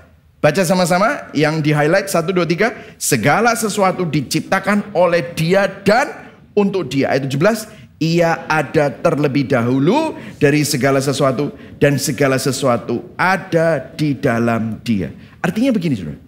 Yesus itu bukan hanya sumber kekuatan. Yesus bukan hanya berdaulat saja. Tetapi Yesus adalah sang keberadaan. Karena segala sesuatu ada gara-gara dia. Dialah sang kekuatan. Kalau ada sesuatu yang kuat, itu pinjaman dan berasal dari dia. Karena dia bukan sumber kekuatan saja, tapi dialah kekuatan dari segala sesuatu. Segala sesuatu yang memiliki keberadaan, segala sesuatu yang memiliki kekuatan dipinjamkan dari dia dan bergantung kepada dia. Saya sedang mengajar kepada saudara the doctrine of God and divinity of Jesus Christ. Jadi ketuhanan Yesus Kristus. Jadi ini adalah klaim yang sangat penting kepada kita semua. Jadi saudara ya, Yesus tuh gak pernah ngemis kayak jualan. Mau gak kamu jadikan aku Tuhan untuk masuk dalam hidupmu, untuk memperbaiki hidupmu, dan memberkati hidupmu, dan menyelamatkan hidupmu. Kalau kamu mau gak kamu mengatakan doa, Yesus masuklah untuk engkau menjadi Tuhan bagi hidupku. Gak pernah kayak gitu. Karena semestinya Yesus tuh kalau masuk dalam hidup kita, bukan hanya untuk memperbaiki hidup kita. Banyak orang berpikir, oh iya aku mau Yesus karena apa? Yesus itu bisa memperbaiki hidupku. Yesus bisa menyelamatkan aku. Yesus bisa menolong aku. Tetapi begitu bilang, Yesus adalah otoritas tertinggi. Yesus adalah segala-galanya. Aku ada karena Yesus ada. Dan aku diselamatkan hanya karena Yesus. Dan hidupku ada di bawah otoritasnya. Aku harus nurut sama dia. Aku harus hidup untuk dia. Segala sesuatu diciptakan oleh dia dan untuk dia. Begitu itu ngomong, waduh agak berat ya. Agak berat ya. Tapi bukankah itu yang seharusnya terjadi? Karena itu kita perlu sadar kalau dia adalah Tuhan, dia adalah otoritas tertinggi. Akui Tuhan di dalam hidup kita. Karena tanpa dia hidup kita tidak berarti, tidak bermakna. Karena dia adalah otoritas yang tertinggi dalam hidup kita. Amin saudara. Saudara perlu masukkan itu di dalam hati saudara untuk sadar. Karena dikatakan 16b tadi, segala sesuatu diciptakan oleh dia dan untuk dia. Oleh dia dan untuk dia. Segala sesuatu ada di dalam dia. Soli Deo Gloria. Merupakan suatu tindakan yang penuh kasih saat kita diminta untuk hidup bagi kemuliaan Tuhan. Banyak orang bilang begini, Pak, saya ini kurang nyaman dengan kata-kata hidup untuk kemuliaan Tuhan. Kita harus memberikan kemuliaan, segala kemuliaan bagi Tuhan. Tuhan tuh narsis banget ya. Minta kemuliaan terus. Pernah dengar gitu? Pernah dengar gitu? Tuhan tuh kok kayaknya full of himself gitu loh. Kalau kita kemuliaan untuk Michael. Wah, hiduplah untuk kemuliaan Michael. Anak-anakku gitu misalnya, anak-anaknya anak saya, untuk saya. Itu kan bapak narsis banget gitu. Apakah Tuhan seperti itu? No. Saudara perlu tahu, adalah merupakan suatu tindakan yang penuh kasih. Saat kita diminta untuk hidup bagi kemuliaan Tuhan. Tuhan bukan narsis. Namun begini saudara, karena kita diciptakan untuk kemuliaan Tuhan. Karena di luar Tuhan, yang ada bukan kepuasan, yang ada kebinasaan.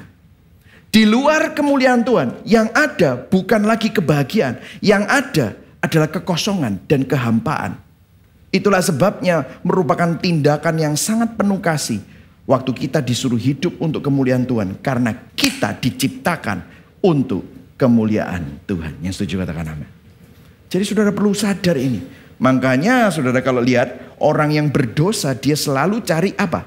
Kemuliaan bagi dirinya sendiri. Kita selalu cari kemuliaan buat diri sendiri. Kita cari harga diri. Kenapa?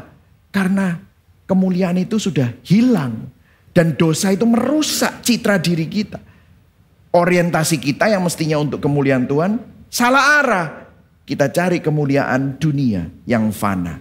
Padahal kalau saudara bertobat, saudara kembali kepada Tuhan, saudara menemukan kehidupan yang paling memuaskan. Karena di situ saudara sesuai dengan original desainnya. Amin saudara ya. Nah pertanyaannya begini, apakah kita hidup bagi dia, hidup di dalam dia, dan hidup bagi kemuliaannya? Dia memiliki otoritas tertinggi ketika ia datang dalam hidup saudara. Apakah dia menjadi pusat hidup saudara? Dialah yang paling utama. Apakah kita mengutamakan dia? Dialah sang cinta kasih itu sendiri. Apakah kita mencintai dia? Apakah kita obey him, mematuhi dia, mentaati dia? Dialah non-negotiable kita. Saudara, banyak orang berpikir kita itu bisa pilih-pilih apa yang kita pilih tentang Tuhan. Tapi coba kita lihat. Yesus mengampuni dosa. Kok bisa Yesus mengampuni dosa? Karena dia adalah otoritas yang memberikan pengampunan. Itulah sebabnya kita harus memberikan semua otoritas kita kepada Yesus. Karena hanya di dalam Yesuslah otoritas yang tertinggi. Nah, another one ya saudara, sebelum saya move on to the next one. Jika Yesus adalah seperti yang dia katakan, maka dia harus jadi pusat kehidupan kita. Nggak bisa dia hanya ada di pinggiran hidup kita saja, aksesoris. Kita butuh dia baru dikeluarkan dari lemari. Nggak bisa, saudara. Kenapa? Karena kalau begitu dia hanya aksesoris. Hal alami yang sering manusia lakukan adalah kita datang kepada Tuhan kalau pas ada kebutuhan. Oh, kita butuh Tuhan. Jadi Anda cari Tuhan. Seakan-akan Tuhan hilang. No, Tuhan gak pernah hilang. Kamu aja yang gak pernah sadar akan keberadaannya. Kita mulai belajar Alkitab. Kita mulai datang dengerin khotbah. Kita cari jawaban. Kita cari kebenaran. Kalau udah lega, kalau udah dapet, kita sering lupa, kita taruh Tuhan lagi di lemari. Kita taruh Tuhan lagi di pinggiran. Kita perlu bertobat. Kalau benar Yesus adalah Tuhan, maka tidak ada pilihan lain. Dia harus menjadi Tuhan kita, menjadi pusat kehidupan kita. Amin, saudara. Coba kita lihat selanjutnya. Dikatakan begini. Jadi yang pertama, Yesus adalah Tuhan.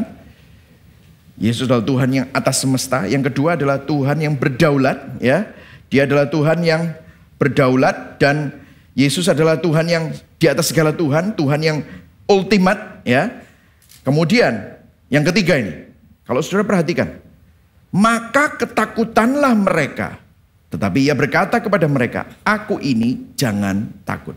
Nah, Markus 6 dan Matius 14 menceritakan kisah yang sama tentang ini.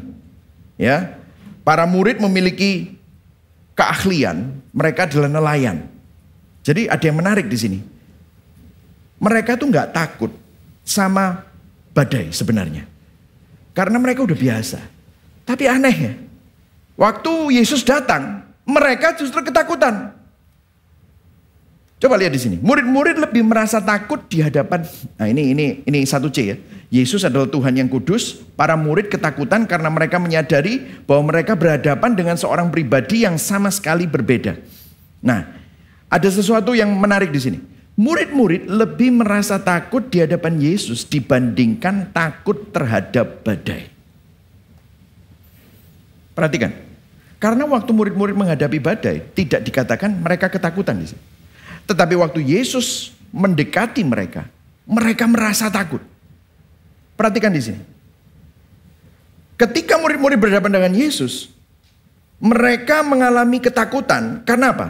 Waktu Yesus menghampiri kapal mereka, memang di Matius 14 ayat 26 Yesus dikira hantu. Namun saya melakukan studi lebih dalam dan membaca beberapa komentari dan beberapa pakar Alkitab setuju dengan hal ini. Saya tulis di sini. Ternyata ada badai yang lebih besar pada waktu mereka melihat Yesus berjalan melewati badai dan berjalan di atas air. Jadi saat itu ada badai di luar, tetapi waktu mereka lihat Yesus, hati mereka bingung. Loh, kok bisa seperti ini? Kalau bahasa Surabaya, lu kok ngini? Gitu saudara, kok bisa seperti ini? Apa ini? Gitu saudara. Nah, saudara perhatikan ya. Kalau Anda nonton Weather Channel, Anda akan tahu bahwa badai terjadi ketika yang berlawanan bertabrakan. Udara dingin yang kering ketemu dengan udara hangat yang lembab. Tinggi, rendah ketemu, maka terjadi badai. Nah, perhatikan di sini. Ini yang saya pelajari. Saat manusia yang terbatas dan berdosa ketemu dengan Tuhan yang kudus, Tuhan yang transenden, Tuhan yang dahsyat, yang berdosa dan yang terbatas, yang lemah, pasti tersungkur, ketakutan. Musa mengalaminya. Masih ingat waktu Musa lagi menggembalakan domba, tiba-tiba ada semak belukar yang terbakar, ada apinya tapi tidak terbakar.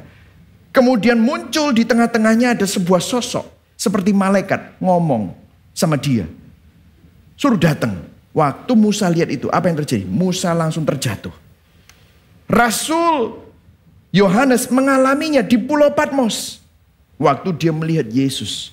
Sosok Yesus yang matanya seperti consuming fire. Api yang menyala-nyala. Wah, rambutnya, jubahnya. Dia tersungkur ketakutan. Masih ingat Rasul Paulus ketemu sama Yesus jalan Damaskus? Dia tersungkur. Siapa engkau? Yesus berkata, ini aku Yesus yang kamu aniaya. Kalau saudara masih ingat Nabi Yesaya ketemu sama tahta kemuliaan Allah. Ketemu cherub ya. Malaikat cherubim, wah langsung dia tersungkur. Saudara harus tahu bahwa ada bagian di dalam hidup kita yang mendambakan kemuliaan Tuhan. Karena kita diciptakan untuk kemuliaan Tuhan. Namun karena dosa kita ingin jadi Tuhan, mencari kemuliaan diri sendiri. Makanya kita kehilangan kemuliaan itu. Nah waktu kita ketemu sama Tuhan, waktu kita dengar Injil, waktu Anda dengar tentang kekudusan Tuhan, waktu Anda yang berdosa, yang selalu ingin jadi Tuhan dan cari kemuliaan diri sendiri, dengar tentang kekudusan Yesus, maka hati saudara mulai gak nyaman. Ada badai di hati kita. Yang tinggi ketemu yang rendah. Yang kudus ketemu yang najis. Mulai gak nyaman. Anda bisa tersinggung. Anda bisa menolak. Anda bisa merasa bersalah. Anda bisa merasa tertuduh. Apa yang terjadi? Kekudusan Tuhan menyebabkan badai bukan hanya di luar. Badai di dalam. Ada badai apa? Rasa bersalah. Ada badai keputusasaan. Ada badai kemarahan. Ada badai ketersinggungan, ketakutan di hati. Karena pada akhirnya kita harus mengakui bahwa kita adalah seorang yang berdosa dan tersesat. Mungkin ada beberapa dari saudara yang mendengarkan khotbah ini tersinggung. Saya percaya saya butuh Tuhan.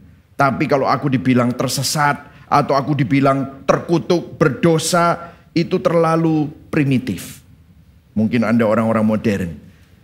Tetapi begitu Anda mendekati Tuhan yang sebenarnya, gambaran Tuhan yang sebenarnya akan membuat Anda tersinggung, membuat Anda mengalami gejolak di sini. Kenapa? Karena kita orang berdosa, ketemu sama yang kudus, pasti nggak nyaman. Saya pernah ketemu sama beberapa orang yang mendengar khotbah-khotbah Gibeon online. Terus begitu akhirnya saya pergi ke kota itu, terus saya ketemu sama beberapa dari mereka. Dia bilang begini, waktu pertama kali saya dengar khotbah Injil, saya itu dengerin lewat HP. Padahal HP itu ya suaranya kecil, pastor. Tetapi waktu saya dengerin ini, saya jadi nggak nyaman. Tapi saya nggak bisa stop, saya perlu dengerin. Saya nggak nyaman karena saya merasa begitu berdosa. Tetapi pada akhir, pada waktu Injil itu disampaikan, pada waktu Gospel Connection, saya bisa merasa dikasihi. Saya bisa merasa Tuhan Yesus mengasihi saya. Dia bilang begini, pada saat saya mengalami ketidaknyamanan, ada seperti sesuatu yang ada di sini. Nah saya bilang itu badai. Badai di dalam. Kenapa? Waktu saudara ketemu sama Tuhan yang kudus, saudara pasti nggak nyaman. Dan saudara harus mengakui, mau ngaku atau mau lari. Kalau saudara lari, maka Injil tidak bisa menyentuh saudara. Tetapi kalau saudara ngaku, maka di situ Injil. Saudara ngaku, iya Tuhan, aku orang berdosa. Di situ Injil bisa bersinar untuk membuat saudara sadar, bertobat, dan kembali hidup untuk kemuliaan Tuhan. Amin saudara.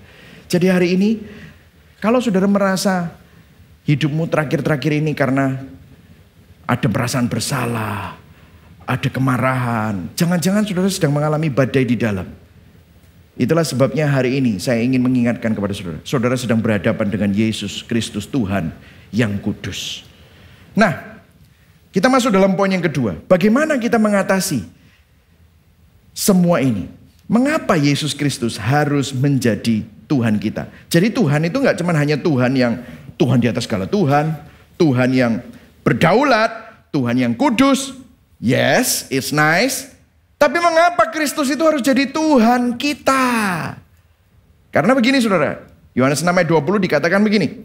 Ia berkata kepada mereka, aku ini jangan takut. Bahasa Yunaninya adalah eime ego me phobeo. Ini sangat kontras dengan perjanjian lama. Di mana Yesus, preinkarnasi yang pernah menampakkan diri kepada Musa di dalam semak yang tidak terbakar. Waktu dia bilang, akulah, aku adalah aku, lepaskan kasutmu, ini adalah tempat kudus. Musa gak boleh dekat. Dia adalah Tuhan yang sama, yang berkata di Gunung Sinai, aku adalah aku, gunung ini kudus, jangan ada yang menyentuh gunung ini, karena aku kudus, kamu umat yang berdosa, jangan sentuh. Kalau kamu menyentuh, maka kamu akan mati binasa. Namun di sini, apa yang ingin disampaikan Yesus? Yesus mau ngomong gini, meskipun aku Tuhan di atas segala Tuhan. Meskipun aku Tuhan yang berdaulat. Meskipun aku berkuasa dan aku Tuhan yang kudus. Tapi jangan takut. Katakan sama-sama. Jangan takut. Katakan sekali lagi, jangan takut. Murid-murid menghadapi badai di luar, badai kehidupan yang menerpa mereka. Murid-murid juga menghadapi sosok Yesus yang kudus, maka mereka juga ada badai di sini. Ada badai yang lebih besar di dalam hati mereka. Karena mereka sadar mereka berdosa. Mereka sadar mereka berhadapan dengan seorang yang berbeda dan kudus. Namun Yesus berkata apa? Jangan takut. Nah ini menarik. Kok bisa yang kudus ketemu yang berdosa? Yang mulia ketemu yang hina? Kok yang berdosa dikasih tahu jangan takut? Kalau di perjanjian lama disuruh takut justru. Justru mereka harus takut. Yang hina dan yang merasa nggak layak kok diberitahu jangan takut, bagaimana mungkin? Nah ini saudara, perhatikan di sini. Di sini kita mau masuk gospel connection. Pertanyaannya begini. Apakah Yesus selalu berjalan di atas air dan selalu melintasi semua badai dengan tenang? Jawabannya tidak. Ada satu badai yang menenggelamkan Yesus. Oh ya? Ada badai yang menenggelamkan Yesus? Yes. Badai yang mana? Saya jelaskan. Yesus pernah dimintai tanda oleh para ahli Taurat dan orang Farisi. Yesus menyamakan dirinya dengan seorang tokoh perjanjian lama, namanya Yunus. Waktu orang Farisi dan orang ahli Taurat bilang, kami minta tanda, apa tandanya? Kemudian Yesus bilang di Matius 12 ayat 40. Sebab seperti Yunus tinggal di dalam perut ikan 3 hari 3 malam. Demikian juga anak manusia akan tinggal di rahim bumi 3 hari 3 malam. Nah mungkin saudara perlu saya ingatkan. Kenapa kok Yunus ada di dalam perut ikan? Saudara masih ingat Yunus? Yunus adalah seorang nabi yang disuruh berkhotbah kepada bangsa Niniwe. Tapi Yunus gak mau. Kenapa? Karena bangsa Niniwe jahat sama bangsa Israel. Maka Yunus lari. Bukan ke Niniwe. Kelawan arahnya. Kemana? Ke Tarsis. Dan apa yang terjadi? Dia naik kapal. Tapi mengalami apa? Badai. Badai besar sampai kapalnya itu mau tenggelam. Semuanya sudah dibuangin ke laut. Untuk membuat kapal itu lebih ringan. Terus kemudian siapa yang berdosa ini? Gara-gara kamu ini. Ada satu orang berdosa sampai ini badainya mengamuk. Apa yang terjadi? Karena badai murka Tuhan datang kepada Yunus atas ketidaktaatannya. Dan akhirnya apa? Yunus dilemparkan ke badai lautan dan dimakan ikan besar. Kalau sudah perhatikan di Yunus 2 ayat 3 sampai 6. Itu teriakan Yunus di perut ikan, saudara. Coba bayangkan saudara ada di perut ikan doa. Ya ini doanya. Telah kau lemparkan aku ke tempat yang dalam, ke pusat lautan. Aku terangkum oleh arus air. Segala gelora dan gelombangmu melingkupi aku. Dan aku berkata, telah terusir aku dari hadapan matamu. Mungkinkah aku memandang lagi baitmu yang kudus? Segala air telah mengepung aku, mengancam nyawaku. Samudra raya merangkum aku, lumut lautan membelit kepalaku di dasar-dasar gunung. Gunung-gunung, aku tenggelam ke dasar bumi. Pintunya terpalang di belakangku untuk selama-lamanya. Ketika itulah engkau naikkan nyawaku dari dalam liang kubur, ya Tuhan Allahku.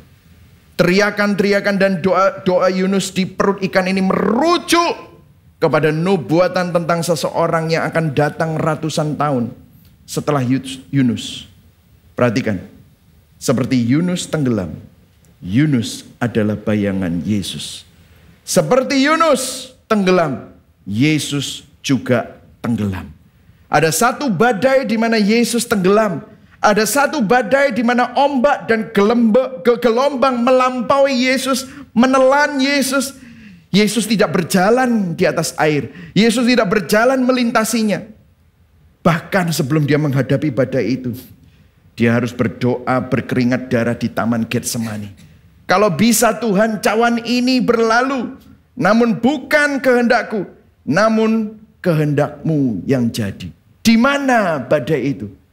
Badai yang Yesus hadapi ada di salib. Badai murka Allah. Badai keadilan yang sempurna. Badai hukuman atas dosa. Itulah yang menenggelamkan Yesus.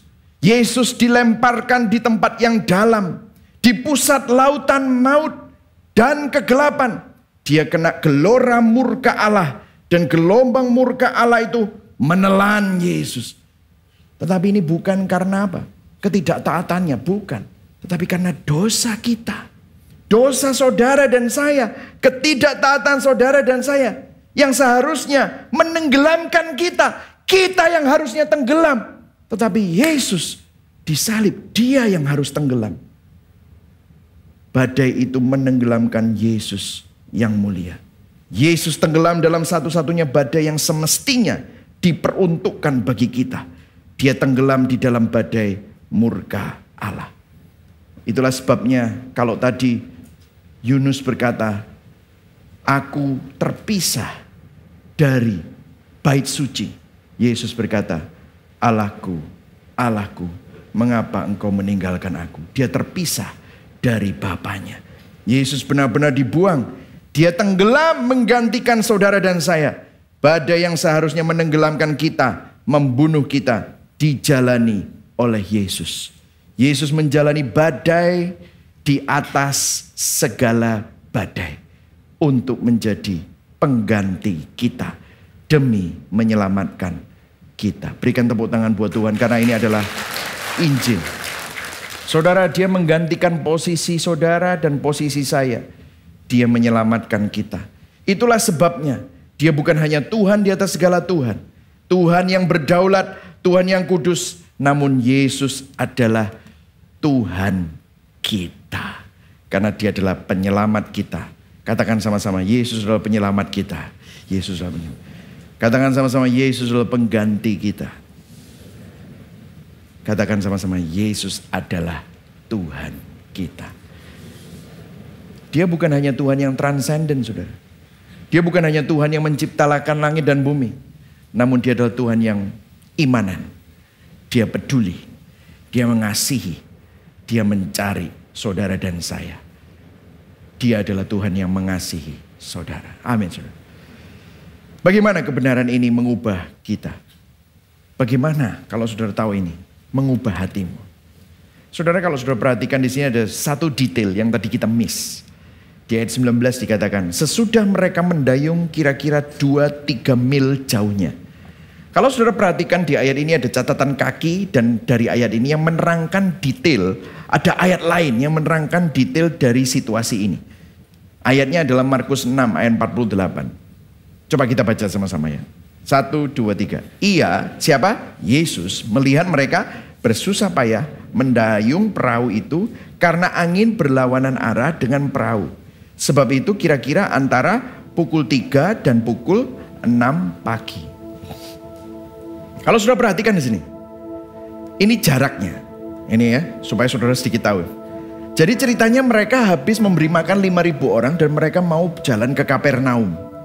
Dan itu adalah Laut Galilea. Nah, mereka berangkat kira-kira waktu sudah gelap. Tetapi dikatakan tadi di ayat ini, kira-kira antara pukul 3 dan pukul 6 pagi. Jadi mereka dari sore, kira-kira 6 sampai 8 jam, mereka mendayung sampai jam 3 pagi. Baru jalan 2-3 mil. Kira-kira ini benar-benar arus yang deras gak? Arus yang sangat deras. Capek gak? Capek. Saudara, mereka tuh dayung. Jaraknya gak jauh. Tapi 2-3 mil 8 jam. Bayangkan capeknya setengah mati. Saudara, hari-hari ini mungkin saudara capek persis seperti murid-murid ini. Saudara bilang sama saya kerja keras pastor, saya banting tulang. Tulang kok dibanting-banting ya saudara. Saya, wah pokoknya mendayung pak, saya dayung terus gitu ya. Tapi saya sepertinya gak kemana-mana. Hidup saya, keluarga saya, pekerjaan saya, pernikahan saya. Hidup saya kok kayaknya gak kemana-mana. Benar saudara. Tanpa Tuhan, kita hidup di dalam kefanaan dan kesia-siaan. Halo? Sudah pernah merasakan hal ini? Sepertinya saudara mendayung, saudara bersusah payah, kerja keras, mendayung, bergumul. Tapi kok gak ada hasil. Anda tunggu, Anda kerja susah payah, tapi seakan-akan gak ada hasilnya. Yang ada hanya capek. Dan sering kita hidup bagi diri sendiri, bagi diri kita sendiri. Fokus dengan kekuatan kita sendiri. Kita hidup dalam kefanaan dan kesia-siaan. Tetapi waktu Yesus melihat, dia menghampiri mereka. Hari ini Yesus melihat saudara, dia menghampiri saudara. Dan ia berkata, aku ini jangan takut. I am what I am. Jangan takut, aku Tuhan yang kudus. Aku Tuhan yang berdaulat, tapi aku bukan datang untuk menghukum kamu. Jangan takut, karena aku Tuhanmu. Mereka mau menaikkan dia ke dalam perahu. Dan, baca yang terakhir, 1, 2, 3. Seketika juga perahu itu sampai ke pantai yang mereka tuju. Apa yang bisa kita pelajari? Saudara, perhatikan. Yesus membawa kita ke dalam suatu perjalanan. Kalau tadi kita sudah lihat gospel connection-nya bahwa badai itu adalah bayangan dari badai di atas segala badai. Yesus tenggelam dan menang melewati badai di atas segala badai. Supaya, perhatikan sini, supaya kita bisa berjalan bersama dengan Yesus melewati semua badai yang harus kita lintasi. Yesus tenggelam atas hukuman keadilan Allah. Pada saat yang sama, Tuhan yang berdaulat dan Tuhan yang kudus itu juga menunjukkan kasih-Nya bahwa Dia sendirilah yang melakukannya bagi saudara dan saya. Pertama, supaya kita bisa berjalan bersamanya, melewati semua badai yang harus kita lintasi. Jangan takut saudaraku, jangan putus asa saudaraku. Badai-badai yang harus kita lalui adalah badai-badai biasa yang tidak akan mampu merebut saudara dari tangan Bapa. Kita aman di dalam Yesus. Kita aman bersama Yesus. Dia berjalan melewati semua badai yang harus kita hadapi dan lewati. Namun satu lagi. Sehingga kita tidak perlu lagi hidup bagi dunia yang fana dan sia-sia. Namun kita bisa hidup bersama Dia, di dalam Dia, bagi kemuliaan-Nya. Beberapa waktu yang lalu ada beberapa orang nanya sama saya, pastor gimana sih hidup untuk memuliakan Tuhan itu gimana sih? Aku dengerin ini, aku sekarang mulai ngerti. Aku pikir hidup itu untuk memuliakan Tuhan itu jadi pendeta. Tapi saya bilang enggak. Hidup memuliakan Tuhan bukan selalu harus jadi pendeta. Tetapi gini, memuliakan Tuhan bukan selalu dilihat dari perbuatannya. Meskipun perbuatan itu memang adalah buah dari sesuatu. Namun memuliakan Tuhan itu dimulai dari motivasi hati, saudara. Steve Lawson bilang begini, memuliakan Tuhan sebenarnya dimulai dari motivasi hati kita yang sudah diperbarui Injil, lalu menyebar ke tindakan dan perbuatan yang kita lakukan. Kalau saudara mau memuliakan Tuhan, apakah yang kita lakukan itu untuk membangun kerajaan-Mu dan kepentingan-Mu sendiri? Ataukah keinginanmu agar melalui hidupmu kehendak Allah dihormati, kerajaan Allah diperluas, dan nama Tuhan dipermuliakan? Pertanyaan saya, mengapa kita mau melakukan apa yang kita lakukan? Untuk membuktikan diri? Untuk membangun kekayaan? Untuk supaya kamu dianggap orang? Punya harga diri? Menarik perhatian pada diri sendiri?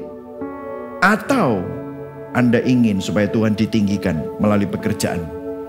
Atau Anda ingin supaya Tuhan berdaulat dalam keluargamu?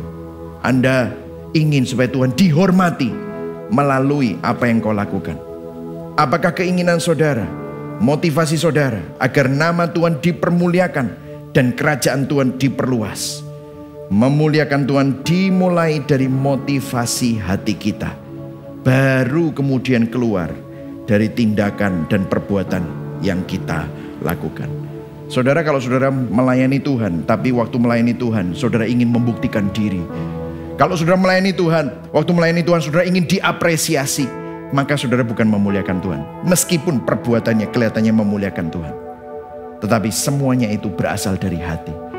Biarlah hati kita dikalibrasi hari ini, bahwa hati kita milik Tuhan. Tim Keller bilang begini, orang beragama melihat Tuhan berguna, orang berinjil melihat Tuhan indah. Apakah saudara melihat Tuhan hanya berguna? atau saudara melihat Tuhan indah. Biarlah kita menghidupi kehidupan bukan melihat Tuhan itu berguna hanya sebagai alat, sarana untuk mendapatkan apa yang aku mau, tapi bertobat hari ini. Lihatlah bahwa Tuhan itu indah. Yesus Kristus Tuhan kita. Pertanyaan refleksinya Tuhan, saudara hari ini, apakah kita hanya melihat Tuhan berguna untuk memperbaiki atau untuk membuat hidup kita lebih baik, ataukah kita melihat Tuhan indah? Siapa yang menjadi otoritas tertinggi dan pusat hidup kita? Apakah kita hidup bagi diri sendiri untuk yang fana dan sia-sia, atau hidup bagi kemuliaannya? Hari ini saya mau mengajak kita bertobat dari melihat Tuhan sebagai sesuatu yang berguna bagi kita. Pandanglah kepada Yesus yang tenggelam dan menang melewati badai di atas segala badai, sehingga kita tidak lagi hidup bagi dunia yang fana, namun kita hidup bersamanya dan untuk kemuliaannya. Amin saudara. Mari sama-sama kita bangkit berdiri. Sebelum kita masuk dalam perjamuan kudus, sebelum kita merenungkan, kita akan menyanyikan lagu nanti, Tuhan adalah keselamatanku. Tapi sebelumnya saya ingin memberikan implikasi Injil. Karena Injil, kita tidak lagi hidup untuk hal yang fana dan sia-sia, namun kita hidup bersama Tuhan dan bagi kemuliaan Tuhan. Yang setuju katakan amin. Karena Injil, kita tidak lagi takut terhadap badai kehidupan di luar atau di dalam hati. Karena apa? Yesus adalah Tuhan bagi kita, penyelamat kita, pengganti kita yang menang melewati badai di atas segala badai. Karena Injil, kita tidak melihat Yesus berguna, melainkan sebagai Tuhan yang indah. Yang setuju katakan amin. Mari sama-sama kita nyanyikan lagu Tuhanlah keselamatanku. Anugerahnya telah angkatku. Amin. Dari amuklah menderu. Amin. Aku aman di dasar teguh. Tuhanlah keselamatanku. Tiada takut di kegelapan. Dia kuatkan. Dia kuatkanku untuk melawan. Kan ku pandang. Kan ku pandang surya fajarmu. Tuhanlah keselamatanku. Siapa seperti Tuhan kita, kuat dan setia kasih-Nya, Dia telah menang bayar dosaku. Tuhanlah keselamatanku.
wajahku menjelang. Dia tak akan tinggalkanku. Dia bangkitkan kelakku pula. Tuhanlah keselamatanku. Siapa seperti Tuhan kita? Siapa seperti Tuhan kita? Wadah setiap kasih-Nya. Dia telah menang bayar dosaku. Tuhanlah keselamatan.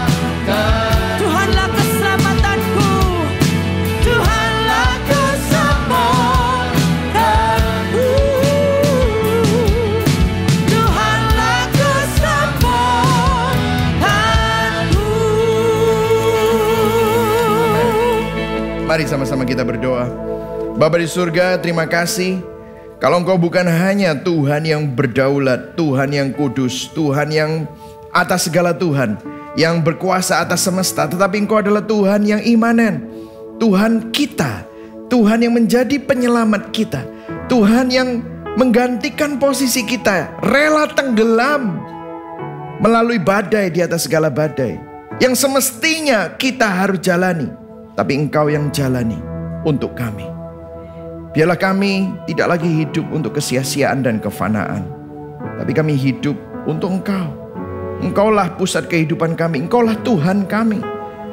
Ampuni kami, seringkali kami ngomong dengan mulut kami bahwa Engkau Tuhan kami, tapi pada kenyataannya seringkali kami membuat hal-hal yang lain, hal-hal yang fana menjadi Tuhan kami. Tapi hari ini Tuhan, kami bertobat. Kami bertobat untuk hidup untuk sesuatu yang fana. Kami bertobat. Sering kami melihat Tuhan sebagai sesuatu yang berguna bagi kami. Tapi hari ini Tuhan, kami memandang Engkau sebagai Tuhan yang indah, Tuhan yang menjadi penyelamat kami. Biarlah kami hidup bukan untuk diri kami sendiri, bukan untuk kefanaan dan kesia-siaan, tapi kami hidup bagi kemuliaan-Mu. Saudara, hari ini biarlah Engkau menaikkan doa-doamu kepada Tuhan. Katakan kepada Tuhan, tolong aku Tuhan, untuk dapat menghidupi kehidupan, menghidupi ceritanya seperti minggu lalu. Menghidupi hidup ini bukan untuk diriku sendiri, tapi bagi kemuliaan. Hargamu sudah lunas dibayar. 1 Korintus 6 ayat 20 berkata, karena itu muliakanlah Allah dengan tubuhmu. Muliakanlah Dia. Terima kasih Tuhan. Mari sama-sama kita ambil perjamuan kudus yang sudah disediakan. Sakramen perjamuan kudus adalah sakramen yang diperintahkan Yesus bagi kita semua yang percaya kepada Tuhan, yang sudah lahir baru, sudah dibaptis dan menjadikan Yesus Kristus sebagai Tuhan dan Juru Selamat. Saudara, kalau saudara sudah melakukan itu semua, saudara dipersilakan mengambil. Jika saudara belum melakukan itu, saya anjurkan untuk Anda tidak mengambil perjamuan, karena ini merupakan sakramen yang sepatutnya diambil dengan pengertian yang benar. Mari sama-sama kita angkat roti ini di hadapan Tuhan. Sebab apa yang telah kuteruskan kepadamu telah kuterima dari Tuhan, yaitu bahwa Tuhan Yesus pada malam waktu Ia diserahkan, Ia mengambil roti dan sesudah itu Ia mengucap syukur atasnya. Ia memecah-mecahkannya dan berkata, inilah tubuhku yang diserahkan bagi kamu. Perbuatlah ini menjadi peringatan akan aku. Bukankah roti yang kita angkat ini adalah persekutuan kita dengan tubuh Kristus? Mari sama-sama makan di dalam nama Tuhan Yesus Kristus.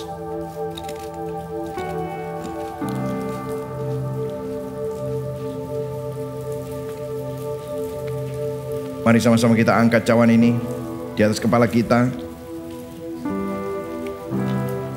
Demikian juga Yesus mengambil cawan sesudah makan, lalu berkata, cawan ini adalah perjanjian baru yang dimeteraikan oleh darahku. Perbuatlah ini setiap kali kamu meminumnya, menjadi peringatan akan aku. Bukankah cawan pengucapan syukur yang atasnya kita ucapkan syukur ini adalah persekutuan kita dengan darah Kristus? Mari sama-sama minum di dalam nama Yesus Kristus.